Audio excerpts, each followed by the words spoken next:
Welcome to the Inspiration North podcast, inspiring stories from inspirational people and how they found their passion, their true north. I'm James Eves. And I'm Michelle Minion, and this is the Inspiration North podcast.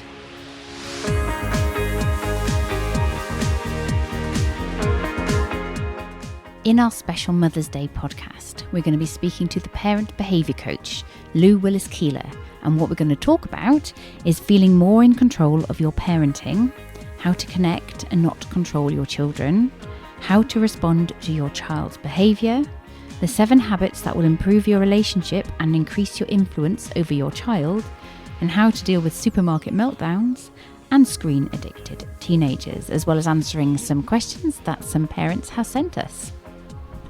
Willis-Keeler has over 20 years' experience of working with the hardest to engage young people who are disengaged from their families, education and employment and are displaying very challenging and difficult behaviours. Working on the front line both in the UK and Harlem, New York, she has also managed teams and become a specialist behaviour and safeguarding consultant for national youth charities, government departments and a range of educational institutes.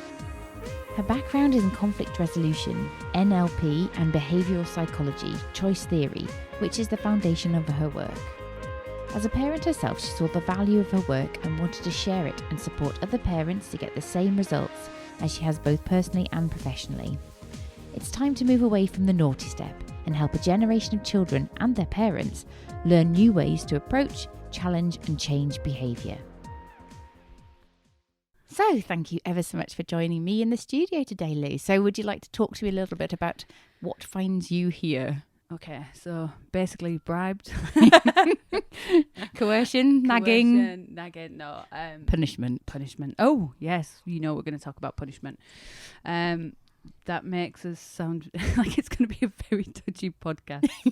So thank you for inviting me on to talk about the parent behaviour coach. I know that there's a lot of interest in terms of the work that I'm doing, and one of the biggest challenges that I currently have is getting the key messages across to parents and those that are wanting to improve the way that they are responding to their child's behaviour.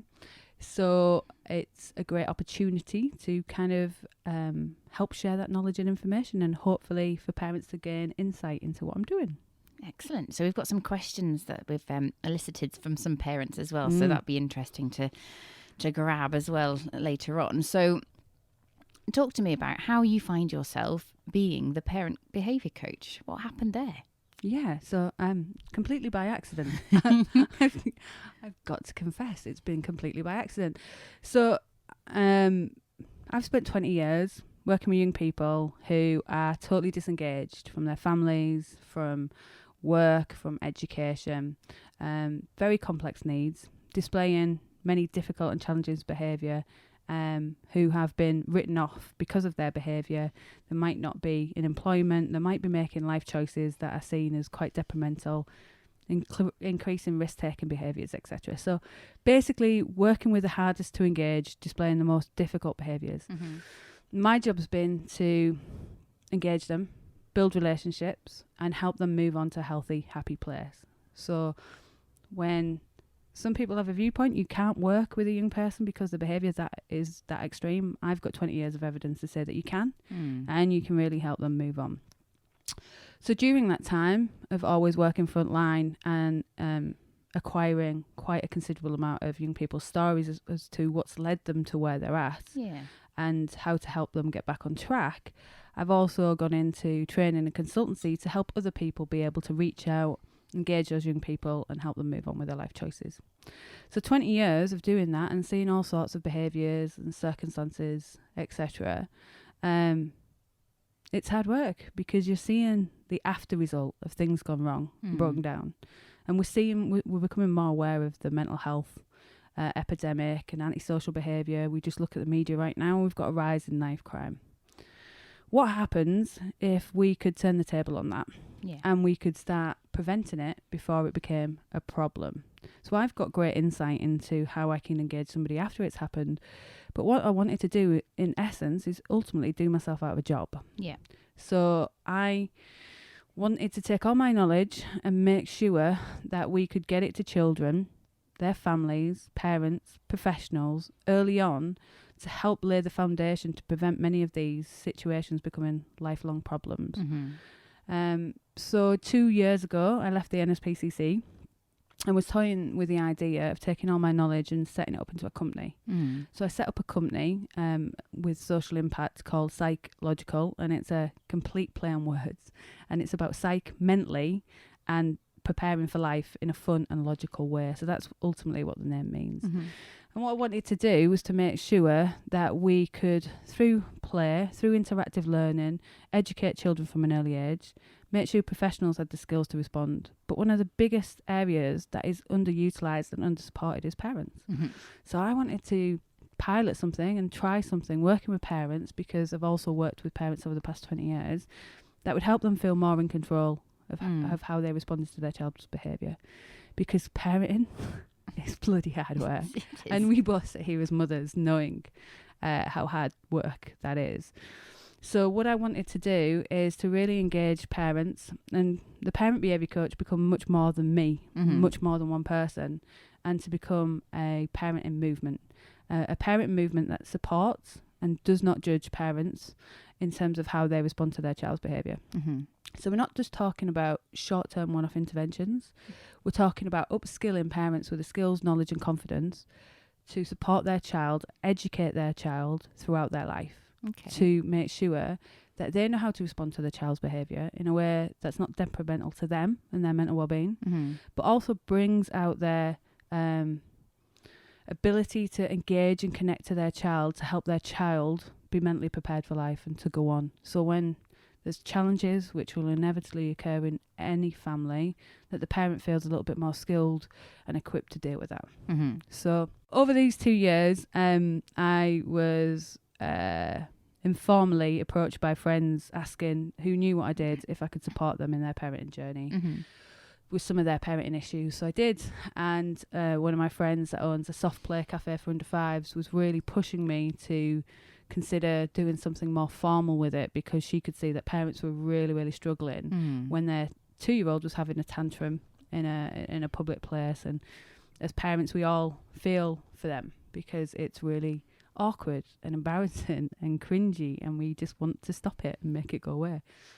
So I started to toy with the idea and took on some clients, doing some one-to-one and doing some group work sessions, and could really see the impact it was having. And quite early on, one of the first sessions that I ever did was a workshop up in Newcastle, and this parent works in a school. She had 2 children, and in particular she was struggling with a 14-year-old daughter, and by her own admission, her mental health was struggling. She felt like nobody could help her. She loved her daughter so much, but she just didn't know how to respond to the challenges that were coming out. So she attended one of the workshops, and she applied, went back and started to apply, and literally 4 weeks later, after trialling the model and having its highs and lows, came back to me and wrote the most heartfelt email ever, saying about how it had made such an impact to her life and her relationship with her child and her mental well-being. She was becoming withdrawn, and she was depressed, but she felt more in control of how she could respond to her child's behaviour. She could understand why her child was behaving the way that they were, and she could connect through the way that she chose to respond to her child's behaviour. And she put a lovely email together, and it definitely tugged at the heartstrings, and my eyes got a little bit watery reading it, really. And it was a case of, she now describes her home as a happy home, and working in education as a teacher. She'd been on a lot of training courses, but nothing had really resonated. No. It's all about control and punishment, and you will make children behave, and what happens in that is it actually destroys the relationship. So with that point, I spoke to quite a few people that had been on the course or had done some work with, and they're like, you've absolutely got to grow it and trial it. So hence the parent behaviour coach kind of was drawn. And I've been, so I work for the government, and I work for national charities, and a lot around behaviour and engagement and keeping young people safe. And part of me wanted to bury, and I'll be completely honest, run away from the parent behaviour coach, because with it, I think about my own parenting journey, but I'm also conscious it's quite an emotive field, because if you look at the media and you look at self-proclaimed parenting experts, who are trying to make a lot of money, and some of them aren't actually even parents themselves, are preaching at parents and judging parents, when ultimately parenting behaviour is just their best attempt to get what they need or get what they want from a situation. And I didn't want to put my head up above the parapet, because I think you're setting yourself up to fail. So I'll be honest, I went on a complete journey thinking, I can't do this. I know my stuff, but am I in a position that I want to profile and surface this, or can I do it subtly behind the scenes? Which has been my approach, because I'm more than happy to work with parents. But what comes with that is obviously your profile increases, and I'm very aware of that. And I think that's my own internal insecurities. So hence why when somebody describes me as a parenting expert, it's the first thing that triggers a reaction going, I'm not a parenting expert in the slightest. There are no such things as a parenting expert. So be wary of anybody that proclaims to be a parenting expert, because the only expert that can be in terms of parenting your child is you. Nobody else.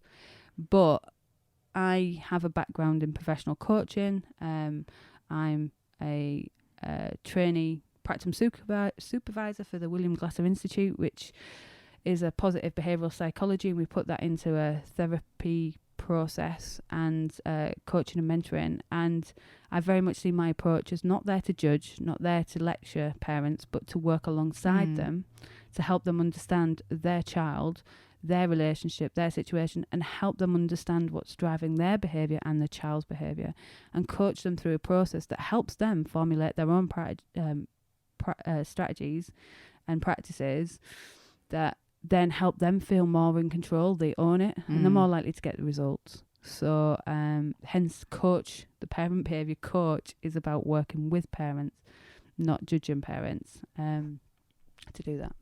So. No, that totally makes sense. So as a parent of a 9-year-old boy myself, there was nothing really like this when he was little, and losing his in supermarkets, and bribing him with a banana or a chocolate or whatever, and since and all the books were like totally at odds with each other. So there was like the no cry sleep solution, and then let them cry it out, and then and then the baby led weaning stuff, and then the don't ever feed them food type people, and it was just like so confusing. As a parent, and I think luckily I was able to get myself a group of mums that we met. We call ourselves our paid friends, because we met during our NCT National Childbirth Trust parenting course, which is basically you have to breastfeed or you're just a terrible person. Which led me to breastfeed 14 months. Wow. And because he wouldn't stop. He didn't sleep through the night until he was 40 months old, which was really handy as a single parent who had to work as well, which is really useful. So I think I probably could have done with your help way back then, before you actually came up with the idea. But you see the likes of the unmumsy mum, and it kind of lets, and like what's it, mums of boys or something. Oh right, okay. There's quite a few, isn't there? I think there's like slummy mummy, and there's totes in a prop, which is just all about alcoholism and swearing, and I think that resonates with us as mothers, and the reason why is because nobody has got their what together, and I think it's about that acceptance, because there's so much pressure on us as women, working women, or maybe not be working women, but mothers, to get it right. Like, we should know. It's like, I don't know, you don't send somebody with a first aid qualification in to go do brain surgery. No. And ultimately, that's parenting. We learn as we go, and we make our mistakes. And one of the big issues I work with parents on is around parental shame and parental guilt. That, oh my God, I'm getting it wrong, I'm messing them up. They're going to be in therapy for the rest of them. I'm going to break him. And actually, I joke about that with my child, and he finds it quite hilarious. So he understands that. And I'm very honest and transparent with him. As his mother, I don't have all the answers, and I'm not perfect. No. At times, with the best will in the world, we're human. We all have buttons, and we all lose it. And at times, the other day I stubbed my toe on something and a bad word slipped out, and he was in hysterics because he knew that was just an involuntary reaction, and I had to sit down, and obviously the mocking and the laughing, and he's like, yeah, I've got you now. I could explain to him that we're humans, and sometimes we get into a situation that triggers our stress buttons, and we have an initial reaction, and sometimes it's not the perfect reaction we're aiming for. It's just an animal reaction to what's happening, but it's about how we move that forward, and we learn from that, and we celebrate our mistakes. And I think that's the great thing of why people like the Mumsy Mum and all these characters that are emerging on social media are saying it's okay, let's celebrate the fact that we're not perfect. And that's what we need to do, because otherwise what I see is parents becoming completely isolated, drinking, or just becoming a recluse and just living on social media and not really getting out and engaging with people because they feel like they're failing. Yeah. And there's nothing worse. No, there's no such thing as a perfect parent. No. At all. No. And it's difficult as well, because you kind of, your parents taught you a way. And if you said something really that resonated with me when you did your BBC Newcastle interview. Oh, thanks for the name drop. I know. It's that kind of that pain, blame, shame stuff. And, we weren't hit as children, but, it wasn't the naughty step, but we were, made to feel some sort of shame. But it's like, our parents didn't know better. Yeah, and that's it. It's the way that I see this in terms of like a bit of a metaphor is if you've got a mobile phone, an Android or an iPhone, is you'll get a notification every few weeks to update your operating system. Yeah. So the original one's there, you just layer in another operating system on top, and that's what parenting is really. We should be able to have our existing operating systems as parents that are there, that are core, that resonate with our personal values we've developed over these years, but also add to them all the time, So we pick and choose. So, at times we will have limited behaviours and we'll have particular responses because we've got stuff going on in our lives. But sometimes we just now need to download a few more apps to help us run a little bit more effectively and smoothly. Wow. I know. I just thought of that. That's random. But getting back to the pain, blame and shame, I'm going to say something quite controversial now. Uh-oh. Yeah, never goes down well. Is you just have to look at a BBC News web page every 3 or 4 months and it will go on about smacking.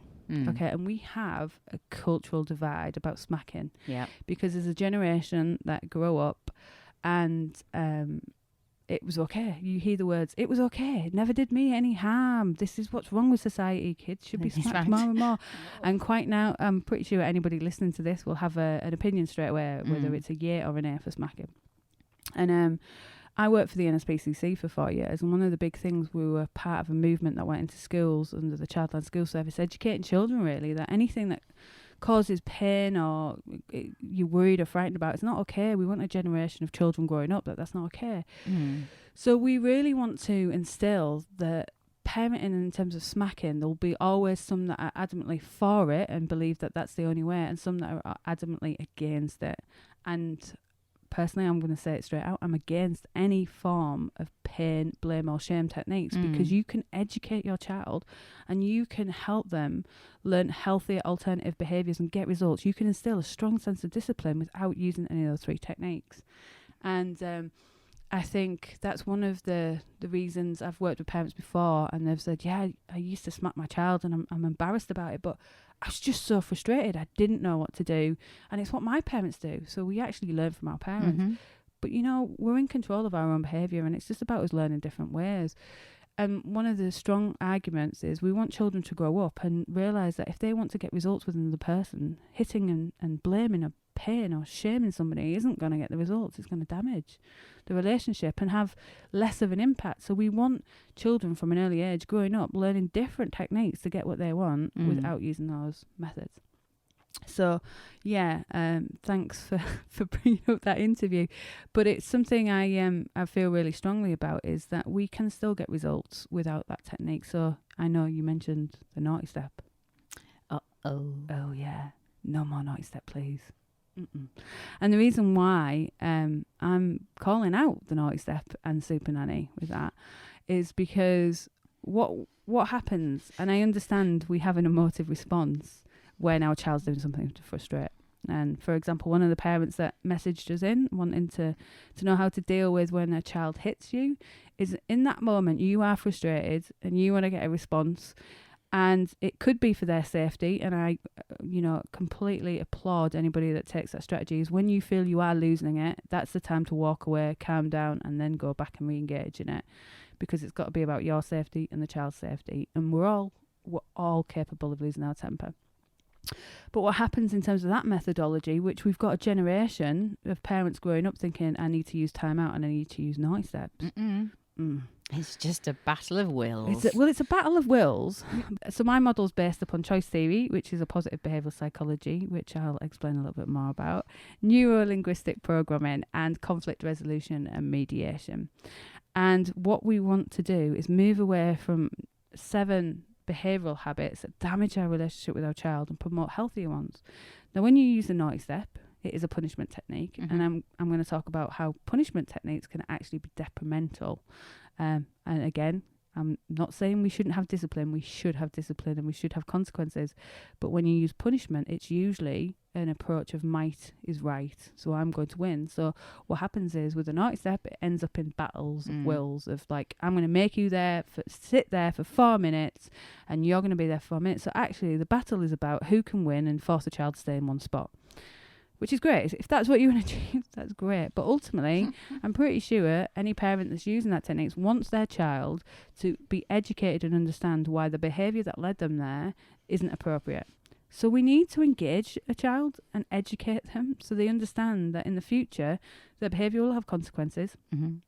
They are in control of their behaviour, so they need to take responsibility for it. And therefore, what behaviour they have yields consequences. You put them in the naughty step, they're going to become, their mindset's going to be more about, I've been punished, mum doesn't love me anymore, I've been shamed, I'm naughty, and it'll internalise all this. So the child's mind is not in a place where they're rationalising and learning from that example. And that is a brilliant teaching opportunity right there, rather than getting into the battle of wills. Also, which I feel really strongly about, is if you use the naughty step, emotions get anchored to one spot in the house. So when the child, what I've seen and I've tried to explain to parents before is, my child will not sit on the step and put their shoes on and get out the door. And when it's like, do you use the naughty step? Yeah. Well, when they're on that step, chances are they're putting the shoes on, but they can be, whether they're consciously aware or not, anchored to that step as it been a point of failing, a point of shame, a point of internal frustration, because they haven't been listened to in terms of why their behaviour, they were using the behaviour they were to get the results that they were. So, does that make sense? That's so sad. It does make sense. Yeah, it is sad. Because in those greatest moments of when our child are using the most annoying and frustrating behaviours, that's when they're actually reaching out to connect to us as parents more, because ultimately their behaviour is saying, I need to get something, I don't know how to get something, I'm going to use the only technique I have, which is to have a meltdown or trash something, because I want your attention and I want you to help me get what I need from this situation. And what we do as parents is, no, we try and contain, we try and control, let's move them to the naughty step and give them time to think out. That just compounds it. They don't learn from that. So we can get results without the naughty step. Wow. Yeah. Tell us how. Interesting. So the first thing we need to do is we need to understand what's driving their behaviour. And once we understand what's driving their behaviour, so what they're trying to achieve, we can then apply our strategies for how we're going to respond and how we're going to use it as a learning and a teaching situation. So yeah, I've come up with a very useful an acronym called MUM, and it stands for the M is mindset, the U is understand, and the other M is model. So 3 simple steps to help you when you're about to lose your proverbial whatever is, first thing is your mindset. So if you go in there going, oh my God, their behaviour is so annoying, why are they pushing my buttons, I don't have time for this, they've been really naughty, I'm so frustrated, that's it, I'm going to punishment, blah, blah, blah, is your mindset will inform your behaviour. And your behaviour will influence their behaviour. It's very simple. For those of you who are a bit nerdy, you can, if you Google Batari box, it shows you a nice little cycle about how what we think influences our behaviour, and our behaviour influences what somebody else thinks about us, and therefore influences their behaviour. So we get stuck in a cycle. Mm-hmm. So with Batari Box, it's really useful that we can see a quick visual indicator, because we've got a choice is how we think will influence our behaviour.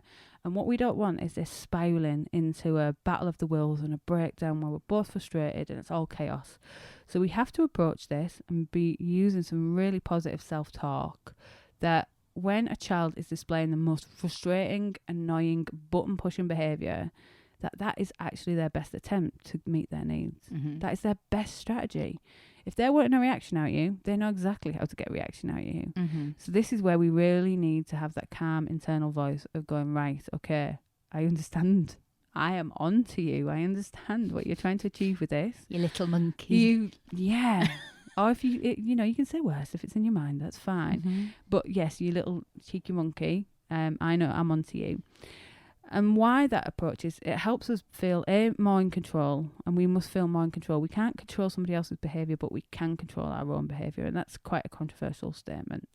But we need to be thinking about our mindset is key. So if you wake up and go, today's going to be a really terrible day, Mm-hmm. our mind's going to try and justify that statement, isn't it? And Yep. it's going to look for all the negatives in the day, and I'm going to have a terrible day. So it's very much the same approach to when we're working with other people's behaviour. Is if we think this is terrible, I can't work with this, it's so frustrating, then your brain's going to try and justify that. So it's only going to see the negative things. Confirmation bias. Yes, thank you. As a psychologist, if you want to throw any of these comments in, you feel free. But yes, confirmation bias. Yeah. So what we want to do is flip it and start with a point of going, right, I need to make sure that I've got a couple of statements that I just pull out of going, it's okay, this won't last. It's their best attempt to get what they need. How can I help? How can I connect? Just that little couple of mantras really help us calm ourselves down in the moment. And it could be something like having a deep breath and going, right, I'm going to take a deep breath. I'm going to hold it for 7 seconds and then breathe out. And then I'm going to think about how I respond to it. Mm-hmm. So mindset's key. Really makes a big difference, because what we don't want is to respond to somebody else's behaviour from an emotional point of view. We want to do it from a logical and rational point of view. Second thing is understand. Mm-hmm. Understand what their behaviour is trying to achieve. So a really simple tool I really like is, I know a lot of people are aware of Maslow's hierarchy of needs. Yep. You've got to work through all the hierarchy. And it's not really useful when your 2-year-old's having a meltdown in the supermarket. Is it self-actualization he's suffering from? No. Not quite there, because his survival needs haven't been met because he's hungry. Yeah, so we're not going to work through that one. It doesn't really help when it's losing, when they're losing their temper. But we use choice theory. I use choice theory in the model, and it's got 5 behavioural needs. And one is love and belonging. Second is power and self-worth. The third is fun. Fourth is freedom, and the fifth is survival. Mm-hmm. So let's look at an example. Meltdown in supermarket. Yep. All been there. Mm-hmm. Oh my God, it's so embarrassing. Yep. There was always 3 things with Oliver. I knew when it was coming. Yeah, exactly. I could almost predict it. Exactly. So you can. Human behaviour is predictable, Mm-hmm. and you can see patterns in it, which is great. So, and we've all felt it as mothers, seeing another mother struggle with a meltdown because they wanted some cheese or they wanted some chocolate, and you've said no. Kinder eggs. Oh, Kinder eggs, yeah. So in that moment, we need to think about, what is that behaviour trying to achieve? Ultimately, I want control over you to make you buy me some Kinder eggs. Mm-hmm. Okay. You're not gonna buy me Kinder eggs, but I know you hate me having a meltdown. You get embarrassed by it, and I know that you're going to do anything you can quite quickly to stop the embarrassment and the shame. And I don't care. I'm happy to throw myself on the floor and, cry and get snot everywhere. That's okay, because what I want is that Kinder egg. Mm-hmm. I don't really care about the impact. If it embarrasses you, that's great. I'm going to do that because I know it's worked in the past. And I'm going to lose it, and I'm going to ramp it up until you give me what you want. So you can see the battle of the wills coming in. Oh, it's brilliant. And there's that temptation of, for God's sakes, I'm just going to buy the Kinder egg. So you do have a choice. You can choose in that moment to give in, pick your battles, and buy the Kinder egg. And that's great.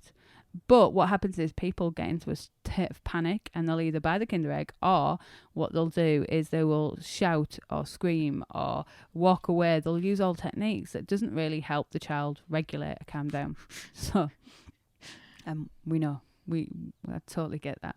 We can all feel the cringiness thinking of that scenario. So in that moment, try and think about what the child's trying to achieve. Is basically they're wanting to get something. So if there's 5 needs, what need do you think that might be be trying to fulfill in having that tantrum? Can you think? Power and self-worth. Yeah, massively, because they want to know, they want something. They're going to use a control technique to try and get it, which is embarrassing you. It might also be that their fun needs not been met. They've been around that bleeding supermarket So 10 boring. times while you've been looking for a bargain, and their fun needs completely gone. Or it could be the survival need, that it's been too long since they had their last meal. You as a parent will know that, because you know the schedule, you know your child, you know, think, I probably shouldn't have taken them shopping when they haven't eaten for several hours. So I'll give them a little snack that might respond to that. Or it might be, it's not fun for them. I'm stressed. I want to get around the supermarket, but I'm not playing a game with them. So these are all catalysts that can trigger off that behaviour. Could be that they don't feel that the love and belonging needs been met because mum might be on the phone, or mum might have been talking to a friend she's not seen for ages in the supermarket. So all these little things are little clues to lead, well, what's led to the behaviour that we're seeing that we don't want. But ultimately, yeah, power and self-worth. I want to know I'm important and I want to get that. That's where the parent has a choice. Do they give in and buy the egg, or do they not? Now, in that moment, what you're trying to do is you're not trying to rationalise with a child that's having a tantrum. No. Because they're in an emotive state. They're having a meltdown. They're focused on that Kinder Egg. So what I see is parents going, Kinder Egg, Kinder Egg, Kinder Egg, chocolate, Kinder Egg, chocolate. So the child's hearing that word, what they really want. So it's just driving that state more and more. What you can do is a technique that I often teach parents is about diverting the stimulus from the tantrum. So if the Kinder Egg's the source of tantrum and not getting it, stop talking about the Kinder Egg. Because all you're doing is just winding that state up in their mind, which is justifying their behaviour for having a meltdown.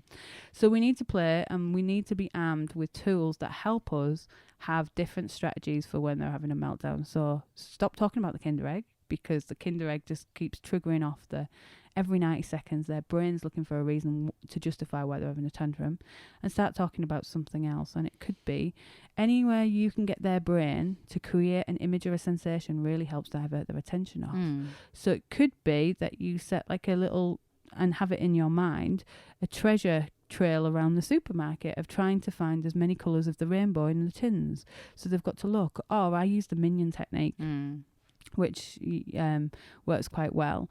Where if they've seen the Minions, it works really well. So for example, Oliver, I've seen a yellow Minion and I've seen a purple Minion, but I've never seen a rainbow coloured Minion. Have you seen a rainbow coloured Minion? Because shall we see if we can find a rainbow coloured Minion in the supermarket? The reason why we do that is their brain has to work to then construct an image of a rainbow Minion. So their brain is working hard doing something else other than thinking about a Kinder Egg.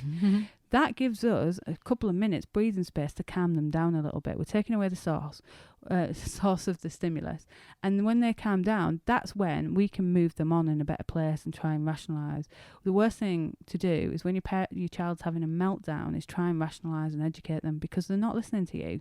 And you'll just get frustrated that they're not listening to you, and it'll get into the battle of the wills.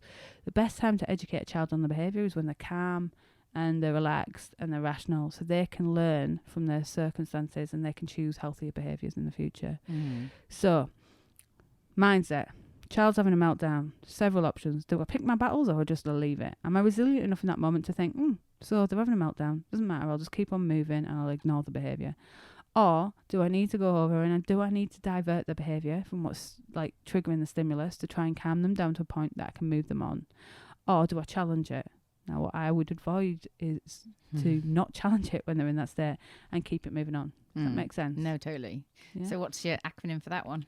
So so that's SID. There's a lots of acronyms, but that one's SID, which is, do I challenge the behaviour? Do I ignore the behaviour? Or do I divert their behaviour through how I changed what they're thinking and what they're doing?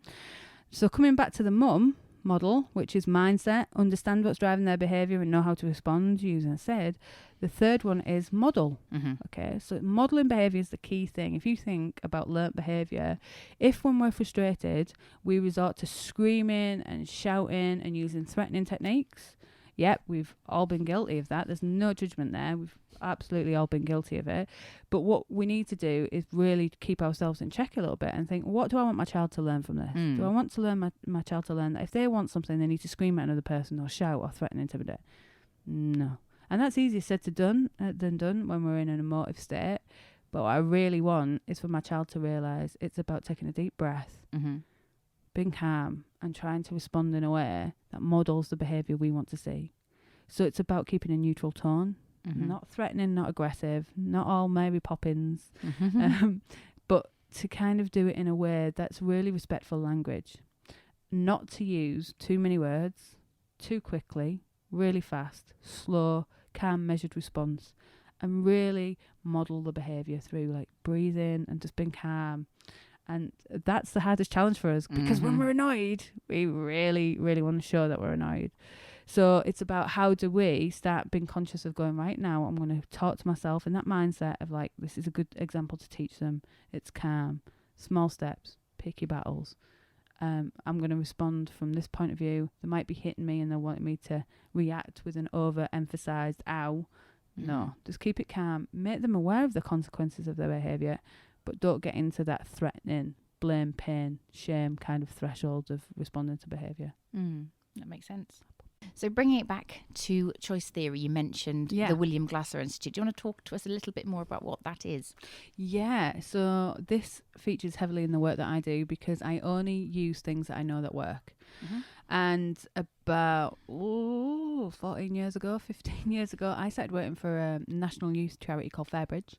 And they worked with the most hard to engage young people who had completely disengaged. And when I joined Fairbridge, my job was to bring in the best practice from the youth sector, whilst also looking at the best practice within the organisation to be able to sell it as a product, basically. And whilst I was there, I was lucky enough to be introduced to choice theory. Oh my God, it's so easy. It's so simple, and it really, really works. It's a positive behavioural psychology developed by an American psychiatrist called William Glasser. He spent 50 years understanding human behaviour and relationships and why we behave how we do and what helps us influence another person. And the premise of this is it's really simple. You don't have to be a psychologist, and it's really easy to teach, and you can teach children it. And ultimately, it helps you take control of your life and help others take control of their lives in a really simple way. And the premise of it, which is quite controversial, is that the only behaviour you can control is your own. Why is that so controversial? Because on some level, people think I can make you do something. Oh, nobody can make me do anything. Okay, that's great that you're enlightened, but sometimes, have you ever used the language, you've made me really angry? I've made me really sad. You've made me really sad. I used to, but then I came on your course and I've been educated. You have, but I still keep challenging your language on LinkedIn, so it's... So it is 99 times out of 100 it's to kind of push your buttons. I know, totally. But you can't make me have a reaction, so I'm choosing to have a reaction to your behaviour there, Michelle. But why it's controversial is in society, if you think about our education system, I'm going to make you do well at school. Yep. How I'm going to make you do well is I'm going to punish you if you don't attend school on time, and I'm going to reward you when you get the results. So ultimately, people can get in the mindset that we can make other people do things if we use certain techniques. Now, that is quite controversial because when I've worked with some parents, I've had parents going, yep, I get it, but I know I can make my child behave because I can make him brush his teeth. And this story made me chuckle. I was like, that's great, but you must never have difficult behaviour. And she just looked at me rather perplexed and said, well, what do you mean? I said, well, if you think about it, if we could really make other people do what we wanted and we could control their behaviour, there would be no antisocial behaviour, there would be no criminality, there would be no bad behaviour in our house. We can't control somebody else's behaviour, but we can influence it. Okay. And the strength of our influence comes through the strength of our relationship. And there's certain habits that we do naturally that will either bring us closer to somebody or will push that person away and damage the relationship. And this is one of the things that I try and get parents to be aware. So there's 7 positive habits, 7 bad habits.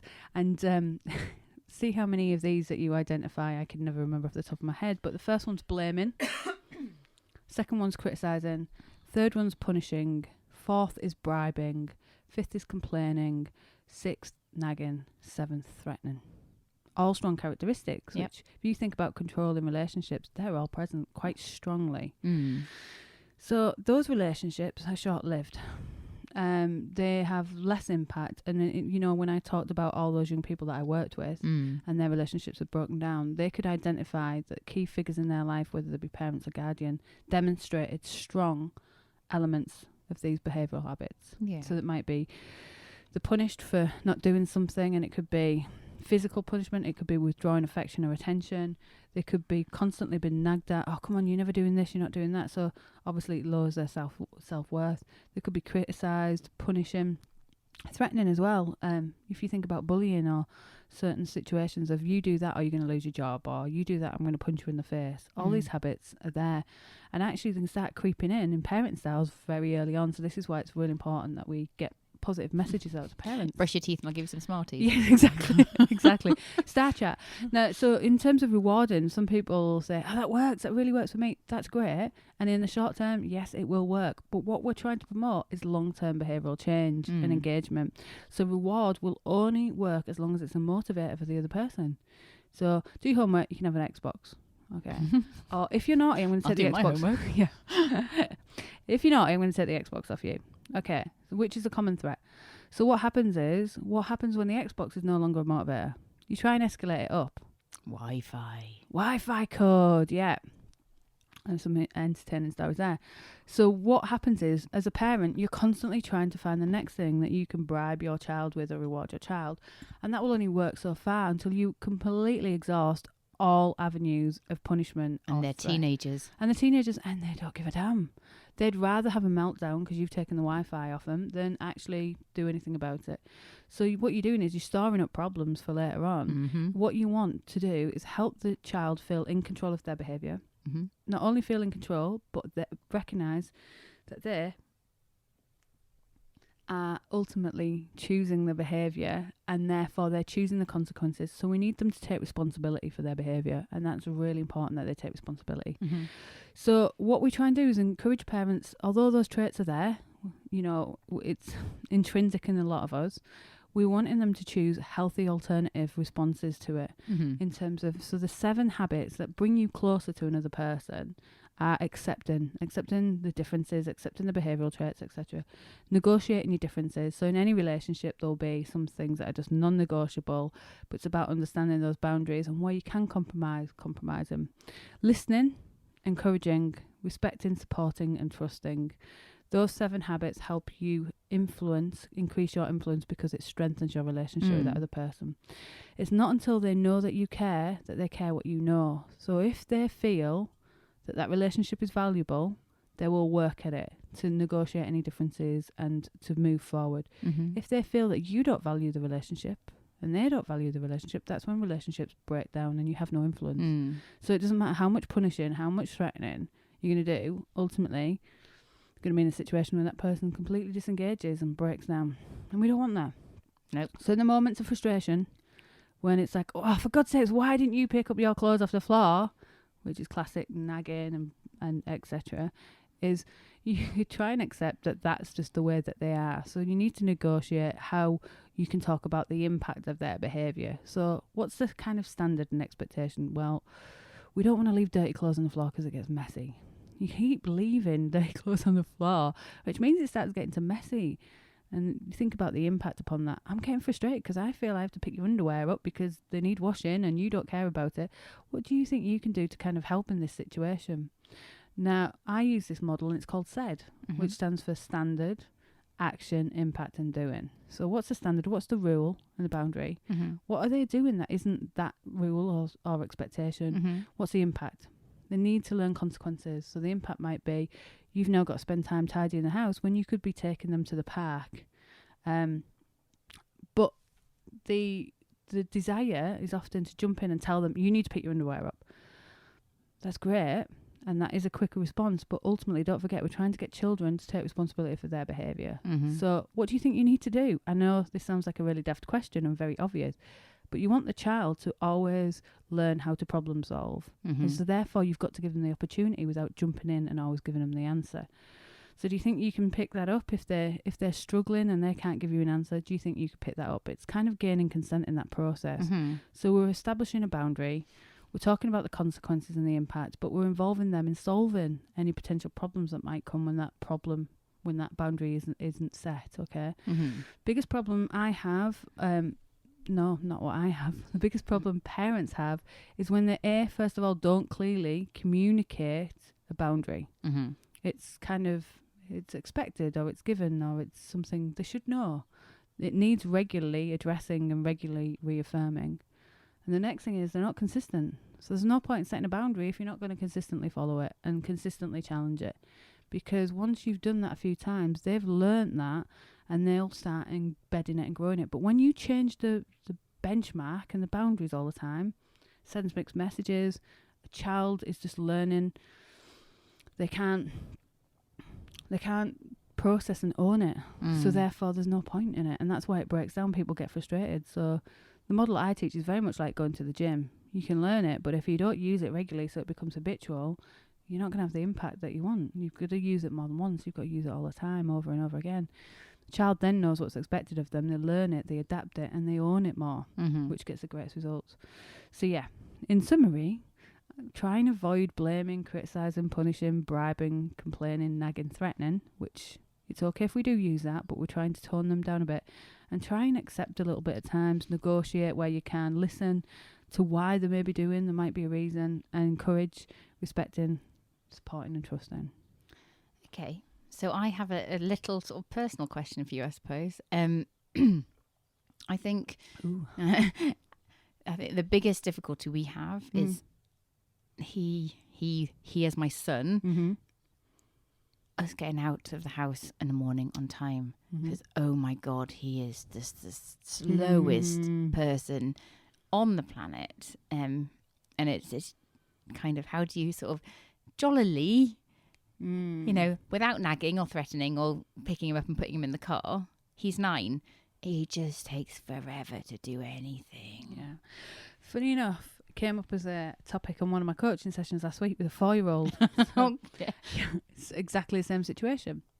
So remember, mum, mindset is if you know it's going to come, anticipation, you can often preload it, can't you? Think, oh, it's going to be frustrating, he's not going to be ready on time, etc.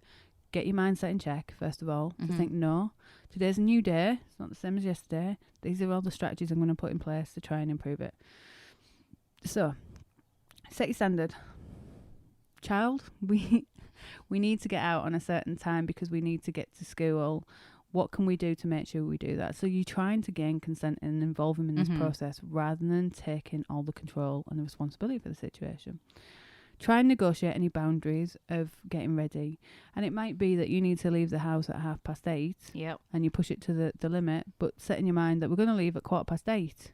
And that's going to be our new time scale because we want to kind of make sure we're on time. It's nice and relaxful. We can kind of have a little bit of time together, find out about the day so we both have a nice day. Ask him what sort of day does he want. Does he want a stressed day where mum's a bit grumpy and he's a bit grumpy and we say goodbye? Or do we want to have a fun morning and load it? So again, you're presenting as much option and choice so he's got a choice to kind of take ownership for it. Set the boundary that we're going to be leaving at 8:15. What does he think he needs to do to try and get ready? Promote that responsibility. If we left at 8:15, we could walk to school. Yeah, you could do. That would be great. So it's just building in that buffer. It takes a bit of pressure off you. Yeah. Takes a bit of the stress away, but trying to make it fun and engage. Remember that about that relationship as well. Yeah. His internal reward system wants to, believe it or not, because his relationship with you matters. He wants to do something that fulfills his mum and makes his mum happy. But sometimes he's 9. So the Xbox, the PlayStation, the TV, the latest comic, there can be something that is more interesting to a 9-year-old than actually getting his school shoes on and getting out. So we need to recognise that his motivation is not to make your second breakfast. Yeah, exactly. So he's his survival needs. He needs to make his food in there as well. It doesn't need 4 crumpets in the morning though. Maybe he does. Maybe he does. It's good to get school fulfilled with that. But it's about him taking responsibility for it as well. And it might be that if we're late, we can't walk, and he may well value the walk to school because you get to have fun and you get to talk about it as well. Not punishing, but it's about him realising that it takes consequences.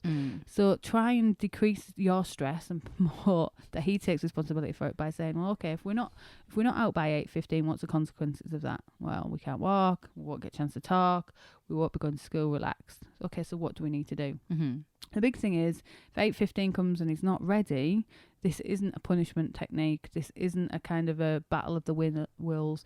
Get frustrated because he's not done that. It's about accepting in that moment and calmly saying to yourself, okay, so this has happened. How do you feel about that? Are you okay about that? He might be okay and you might be frustrated. that's something you need to accept. But it's about using it as an evaluation technique to say, okay, so we have to go to school, we might be a bit late. What are the consequences of that across the way? So ultimately accept you can't force him or make him to get ready, but you need to tap in to understand what's driving his behaviour. So some days it might be that it might not work. And you need to accept that. But some days, if you can involve him in that evaluation process, he's more likely to own it and he's more likely to follow it through. I always say building buffers. Help them realise, and sometimes deliberately accept that you're going to be late because you want to teach him a consequence from his behaviour. So it might be, okay, what's it like going into school late, and get that late sticker or the teacher saying, I hate it. Okay. So I think he likes it. Does he? Yeah. Well, it's needs fulfilling, isn't it? Yeah. Because it can be a power and self-worth, and it's fulfilling. So it's about building up that picture, about understanding if he gets repeat late, then what happens? Because there could be a consequence that comes that he can't, therefore, leave. He can't, he can't take part in an activity at school. You'll get pressure as a parent. He needs to take on board that responsibility for that session. So it could be that you're going to get up earlier and earlier to try and get him ready. And to do that, you might need to remove some of the distractions to say, right, if you want to eat anything, that eating needs to be completed by 8 o'clock. And after that, there's going to be no more food. So you've got a choice. Okay, you're presenting all these options around that he needs to take responsibility of part of this action problem. But understanding that a 9-year-old's motivation for getting to school is totally different to yours. Okay, does that help? No, that totally makes sense. So they kind of negotiate the standards and the boundaries and everything together. Be consistent. Yeah. So be clear about what the expectation is, boundary. Be clear about what he's doing that's not meeting that boundary. Be clear on the impact upon it, but involve him in the decision-making process of it as well. And remember your mindset in it. And ultimately accept you can't make him get ready for 8:30. Now, I know that might be frustrating for people listening, but I want that. I want that magic wand. I want him to be able to ready. You can't make him, but you can influence him. Yeah. And the influence comes from recognising the impact upon your relationship and recognising that he's in control. He's choosing the behaviour. He's therefore choosing the consequences. And about tapping in about all the benefits and promoting of what could be there and helping him to make informed decisions as well. No, that makes sense. Thank you. Okay. Right. Other questions we've been asked. Have we got time or not? Yes, we have. So, first things first, I got a question from Gemma who wanted to know how can she make her toddler listen to her. So, Gemma, thanks for that question. First thing in terms of make, it's difficult. In terms of listening, the chances are they may hear what you're saying, but they may not actually listen and model to it as well. So we don't know how much information a toddler's actually taking on board. The second thing is how they model that listening. It might be that they are listening, but they're carrying on sticking their fingers in Play-Doh and building Lego. But it might just be that they're not responding in the way that you predict. So we need to understand how a 2-year-old's mind, toddler's mind's working. It's still developing. And there's so many exciting, stimulating things that are around them that they're inevitably, what's important to you will not be important to them. So it is very much the battle of wills. One thing that doesn't help us as mothers is because it's our voice consistently that they hear, their brain will generalise, delete and distort information. So actually, we think the mother's voice will be the most influential. No, the child voice has kind of muted us out a little bit. So we have to vary our communication standard. And the key thing with that is, remember, 7%, there's lots of communication studies, but one's quite useful. In terms of all the communication that we have and the input, 7% is only the words that we use. Another 40-something% is the tone and the speed that we speak to the child, and the rest of that percentage is how we actually look when we're communicating with somebody. So it's about understanding, about keeping a calm and consistent, clear language. So not too many words, not too quickly, not a high, screechy tone, a neutral, non-confrontational tone, but also how we're physically modelling it as well will send more cues to the child to get more of a response. It helps to keep it in short bursts and not try and overload things. So recognising that attention span for that child that age isn't going to be long. So it's about making sure mindset, your expectations are realistic. So don't see their behaviour as problematic or troubling, but seeing it as that it's their fulfill behaviour. So chances are they're stimulated by lots of other things. Can you remove a source of stimulation? So if you're trying to communicate to your child, don't communicate to them in a room where there's lots of toys and lots of audio stimulation, like a screen. The worst thing I see is parents trying to communicate with a child when there's a screen of any sort in front of them. Not going to have an impact. So make sure you try and move it to an environment or an area of a room that's a little bit more quieter. Get down on their level, make eye contact, and pace the language that you want and influence that way. Test those methods out and see what works for you and see what doesn't work for you, and keep trying and building upon the way. So if it's working for you, keep trying whilst you're still getting the results, and stay resilient as well. No, that makes sense. Okay. Totally makes sense. Okay. Another question. So another one came from Rachel. Hi, Rachel. Hi. Rachel said, how do I respond with a kicking and punching towards the mum? It seems like it's just solely directed at mum. So remember going back to the 5 needs, and all behaviour has a positive intent. So if you think about love and belonging, power and self-worth, fun, freedom, survival. Now this is where, without being sat having a conversation with Rachel, it's trying to understand what's the trigger and the catalyst for that behaviour. What does Rachel think the child's behaviour is trying to achieve? Ultimately, it could be that the relationship with mum isn't demonstrating the love and belonging as inappropriate. So in that moment, might be that the child wants a cuddle and mum hasn't got time or is moving out or wants some attention. So it could be linked between love and belonging or power and self-worth. It could be that you've asked them to do something that's not fun, like brush their teeth. How dare you? And it might be the child's frustration of saying, I don't want to brush my teeth, I want to do something, I'm going to do something else. So look at the triggers. Can you remove the source of the trigger that's stimulating it? But also try not to react as it pushes our buttons from a human point of fight or flight. That it's frustrating when somebody's hitting out at us or hitting us or kicking us. So model that behaviour, right? So your mindset going into it, understand what's driving that behaviour and model the behaviour you want to see. So be calm, be consistent, set the boundary. When the child's calmed down and you've got to a point that you're not going to engage when they're hitting you, so you're not going to have a conversation. You're going to not ignoring in the sense of walking away if it's not safe to do so, but you are not going to challenge at that moment till that child's calmed down. Once the child's calmed down, try and understand what's driving the behaviour and what the behaviour is trying to achieve. So it might be, Mummy's not giving me cuddles, or I want to get into Mummy's bed, so I'm going to hit and kick, and that's the only way I knew to do it. A child only has limited behaviours. We get stuck in repetitive behaviours, so they'll only use a behaviour that's previously worked. Often having a tantrum, hitting, kicking, punching will be the behaviour that gets the results. So what we want to do is choose healthier alternatives. So first of all, understand why they're doing it and how you can fulfil that. So is it a case that they feel that mum's not giving them any attention because mum's been on the phone, etc., and they just want that acknowledgement? Can you remove that trigger? Can you acknowledge to say, right, okay, Mum needs to work and this is what we're going to do, but in 10 minutes we're going to play together. So set the standard of expectation and consistently follow. So if you say you're going to give them attention in 10 minutes, give them the attention in 10 minutes. Don't let anything distract that time, because time's really important, and attention. Once they've done that, then make sure it's calmed down. Talk about, we don't hit people. Remember said? So standard. What's the boundary, the rule? We don't hit people. And you were hitting Mummy. That really hurt Mummy, and Mummy was a little bit upset by it, and Mummy didn't know how to respond. What do you think you can do next time you're getting angry? Again, I know this sounds really simple, but we need to present it in a way where they feel in control and they start taking responsibility for their behaviour and they can problem solve. What we don't want is bubble wrap parenting, where we jump in, tell them what the solution is, and they never figure that out because they've never tested it. So we want to kind of get consent and buy-in and keep it really simple. We don't hit. You hit Mummy, that hurt Mummy. What do you think you need to do next time you get frustrated? Okay, consistently challenge, consistently set that standard. With as parenting, we think it's I've told them once a no. No, we need to regularly communicate it, and we need to regularly model it as well. So consistency is key. Set those boundaries. Remember yourself and your own behaviour, how you influence. So don't be tempted to use the pain, blame, or shame response. It's calm, modelled, clear feedback, and be consistent with that as well, and accept that this is a phase. What you're trying to do is help your child learn different strategies to get what they want other than kicking and punching. That's fantastic, thank you.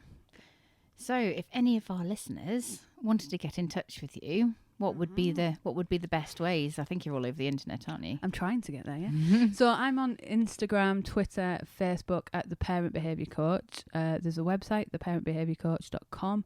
There's also, I run regional workshops. I'm in Newcastle at the moment, but I'll be moving to Leeds, Manchester, London and Edinburgh soon.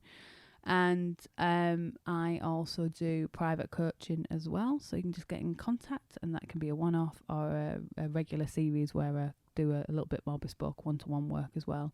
Because the stuff that I've talked about today is generic. I need to connect with the parent to understand them and understand what behaviour they're experiencing, so then we can help tailor the strategies as well. So yeah, social media, find me on that. Excellent. Well, thank you ever so much for your time today, and you've been a fabulous guest and told us lots and lots of stuff to learn.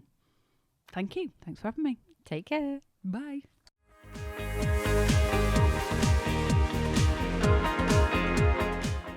If you want to get in touch with Lou, all of her contact details are in the show notes. If you like this podcast, we would love it if you could send it to 3 of your parenting friends. And please do subscribe. Until next time, take care. Bye-bye.